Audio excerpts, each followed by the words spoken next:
தினமுல்லை களம் மாலை நாளிதழ் நிர்வாக அலுவலக திறப்பு விழா. மதுரை மாவட்டம் விளாங்குடி கரிசல் குளத்தில் தினமுல்லை களம் மாலை நாளிதழ் நிர்வாக அலுவலகம் இன்று காலை திறக்கப்பட்டது.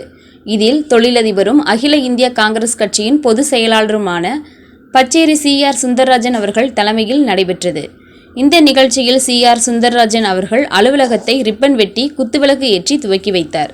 இந்த நிகழ்ச்சியில் இடைக்காட்டூர் தலைமை ஆசிரியர் பிரபாகர் மற்றும் புதுக்குளம் ராஜி திருமுருகன் முன்னிலையில் நடைபெற்றது. மேலும் தமிழ்நாடு வ.உ.சி. பேரவை மாநில பொருளாளர் சரவணசெல்வம் அவர்கள் சிறப்பு அழைப்பாளராக கலந்து கொண்டு சிறப்பித்தனர். தினமுல்லை ஆசிரியர் சசிகுமார் அவர்களும் வெளியீட்டாளர் ரோஷினி பிரியா அனைவரையும் வரவேற்றார். தலைமை செய்தியாளர் சின்னத்தம்பி அவர்கள் விழாவுக்கான சிறப்பான ஏற்பாடுகளை செய்திருந்தார். மேலும் மண்டல செய்தியாளர் நத்தம் மதுரை வீரன், திண்டுக்கல், தேனி, மதுரை, ராமநாதபுரம் மாவட்ட செய்தியாளர்கள் கலந்து கொண்டு சிறப்பித்தனர்.